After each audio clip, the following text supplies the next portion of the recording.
अस्सलाम वालेकुम। उम्मीद है आप सब खैरियत से होंगे। बिल्कुल नया तरीका, ना कोयला ना अंगीठी, सब कबाबों में नंबर वन रेसिपी आज मैं आपके साथ शेयर कर रही हूँ। बीफ सीख कबाब, यकीन माने इतने लजीज जूसी सीख कबाब पहले कभी नहीं खाए होंगे, आपने ज़रूर ट्राई करना है। और इसके साथ मैं इसको फ्रीज़ करने का तरीका भी आपके साथ शेयर करूँगी। आप बीफ सीख कबाब को लंबे अरसे तक कैसे फ्रीज़ कर सकते हैं, तो चले इस मज़ेदार से बीफ सीख कबाब को बनाना शुरू करते हैं। बिस्मिल्लाहिर्रहमानिर्रहीम।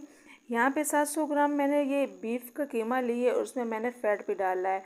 तो लाजमी आपने इसमें फ़ैट लाजमी डालना है और ये इतना ज़्यादा बारीक नहीं है। तो यहाँ पे 3 बड़े अदद मैंने प्याज ली है, इसको चॉपर में डाल देना है और इसको बिल्कुल बारीक पीस लेना है। लेकिन प्याज में पानी होता है तो लाजमी हमने इससे वो पानी निचोड़ना होता है, तभी हमारे जो सीख है वो सीख कबाब है वो सीखों पे टिकते हैं। तो आप देख सकते हैं बिल्कुल बारीक हमारे प्याज जो है पिस चुके हैं। अगर आप चाहें तो इसका जो पानी वो आप हाथ से भी निचोड़ सकते हैं। अगर मलमल का कोई ऐसा कपड़ा आपके पास है तो उसमें डाल के अच्छी तरह दबा के इससे सारा पानी निचोड़ ले, तभी हमारे जो कीमा है सीखों पे टिकता है। तो इतना सारा पानी हमारा जो है प्याज से निकल चुका है। तो अभी इसके लिए हरा मसाला बना लेते हैं। मैंने थोड़ा सा पुदीना लिया, हरे धनिया लिए है, 1 इंच का अदरक का टुकड़ा लिए और 12 से 15 मैंने लहसुन की जवें ली है। इस हरे मसाले को बारीक पीस लेते हैं और हमारा जो कीमा है वो बिल्कुल बारीक नहीं है तो साथ में वो भी डाल लेते हैं।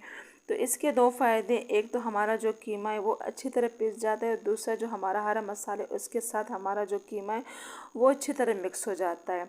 तो आप देख सकते हैं कि हमारा कीमा बिल्कुल बारीक हो चुका है। तो ऐसे ही हमें सीख के लिए चाहिए। तो जो बकाया कीमा रह गए उसको भी इसी चॉपर में डाल के अच्छी तरह इसको भी बिल्कुल बारीक पीस लेते हैं। तो जो बकाया कीमा रह गए उसको भी चॉपर में डाल लेते हैं और बिल्कुल बारीक उसको भी पीस लेते हैं। तो आप देख सकते हैं कि हमारा कीमा सारा जो बिल्कुल बारीक हमने इसको पीस लिया है। तो बस इस कीमे में हमने जो प्याज से पानी निचोड़ा वो डाल लेते हैं।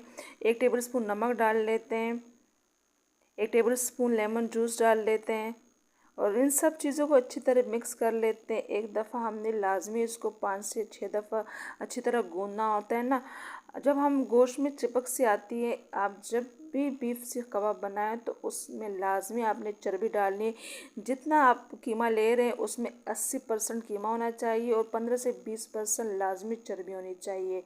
तो इसके लिए मसाला बना लेते हैं। 2 टेबल स्पून खुश धनिया मैंने ली है, 1 टेबल स्पून मैंने इसमें जो है पिसी हुई लाल मिर्च ली है, 1 टेबल स्पून सफ़ेद ज़ीरा ली है, 1 टेबल स्पून मैंने काली मिर्च ली है और ये पीपली का एक पीस लिए। तो इसको बिल्कुल हमने आधा कर लेना है, वो डाल लेंगे। 4 मैंने साबुत लाल मिर्चें डाल लिए, इसको बिल्कुल बारीक पीस लेते हैं। इन सब मसालों को डाल लेते हैं। इसके साथ ही यहाँ पे आधा टेबल स्पून गरम मसाला डाल लेते हैं और आधे टेबल स्पून से थोड़ा कम मीठा सोडा डाल लेते हैं।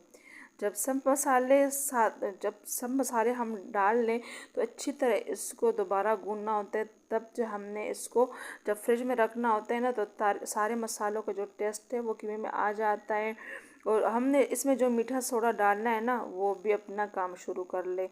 तो यहाँ उससे पहले यहाँ पे इसको खोले कर धुआं देंगे ताकि इसमें जायका आ जाए। और बस फ्रिज में हमने इसको 30 मिनट के लिए रख दिया था।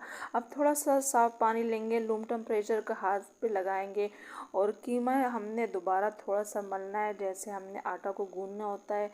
तो बस हमारा कीमा अच्छी तरह जो है मिक्स हो चुका है, सारे मसाले के साथ ये इकट्ठा हो चुका है, यकजा हो चुका है। तो बस इसमें थोड़ा से जो क्रैक होते हैं वो ख़त्म करेंगे और सीख लेंगे। सीख पे ऐसे इसको हमें जितनी शेप चाहिए, जैसी हमने लंबाई में सीख चाहिए उतना ही हमने इसको ऐसे हाथ गीला करके बनाते जाना है। और हमने इसको ऐसे ही सीख के साथ चिपकाना होता है ताकि जब हम इसको शैलो फ्राई करिए ऐसे हम तवे पे इसको सेंके तो ये सीख से गिरे नहीं। तो बस ऐसे अब इसको मैं आपको फ्रीज़ करने का तरीका बताऊंगी कि हाई फ्लेम पे आपने तवा रख देना है और 2 सीखों के ऊपर आपने ऐसे सीख रखने हैं ताकि ये तवे के साथ लगे नहीं। थोड़ा सा ऊपर आपने रखने हैं और बस थोड़ा सा उलटते पलटते 4-5 मिनट के लिए आपने इसको ऐसे सीखना है। तो ये कच्चे पक्के होते हैं तो बस आप इसको अच्छी तरह ठंडा कर लें और जब भी चाहिए आप इसको फ्रीज़ कर लें, जब भी चाहिए आप इसको शैलो फ्राई करके आप इसको इस्तेमाल कर सकते हैं। तो ये काफ़ी अर्से चल जाते हैं, बिल्कुल ख़राब नहीं होते। तो बस इसको हमने ऐसे ही सीख से थोड़े से गर्म हो तब हटाना होता है। तो थोड़ा सा हमने थोड़ा सा हरकत देनी होती है ताकि ये सीख से अलग हो सके, वरना ये सीख पे चिपके होते हैं। तो आप देख सकते हैं कि बिल्कुल परफेक्ट हमारे जो सीख है वो तैयार हो चुके हैं और ये बिल्कुल जो है न इसमें क्रैक आए और ना ये सीख से गिरे हैं। अब इसको मैं शैलो फ्राई करके भी आपको दिखाना चाहूँगी, लेकिन ये है कि बीफ के सीख कबाब होते हैं। बीफ से हम चपली कबाब बनाएं या सीख कबाब बनाएं, ये लाजमी श्लिंग होते हैं, चिकन के इतने नहीं होते लेकिन बीफ के होते हैं। तो आपने इस बात का ख़ास ध्यान रखना है कि अगर साइज़ आपको ये छोटा लग रहा हो तो आप इसके थोड़े से बड़े भी बना सकते हैं। अल्हम्दुलिल्लाह बिल्कुल परफेक्ट हमारे जो सीख है वो फ्राई हो चुके हैं और बिल्कुल इसमें क्रैक भी नहीं है, लेकिन जैसे बाज़ार वाले होते हैं हमारे, वैसे ही मुंह में घुलने वाले सीख कबाब हमारे तैयार हैं। तो इसको मैं अब आपको तोड़ के भी दिखाना चाहूँगी कि कितने सॉफ्ट और जूसी हमारे सीख कबाब तैयार हो चुके हैं। इस ईद पे ज़रूर ट्राई कीजिएगा। बहुत आसान और सिंपल तरीके से मैंने ये सीख कबाब की रेसिपी आपके साथ शेयर की है। इसको इंशाल्लाह अब हर कोई बना पाएगा। तो इसको पुदीने की चटनी के साथ मैंने सर्व किया। आप जैसे पसंद करें, पराठा, रोल, चटनी के साथ।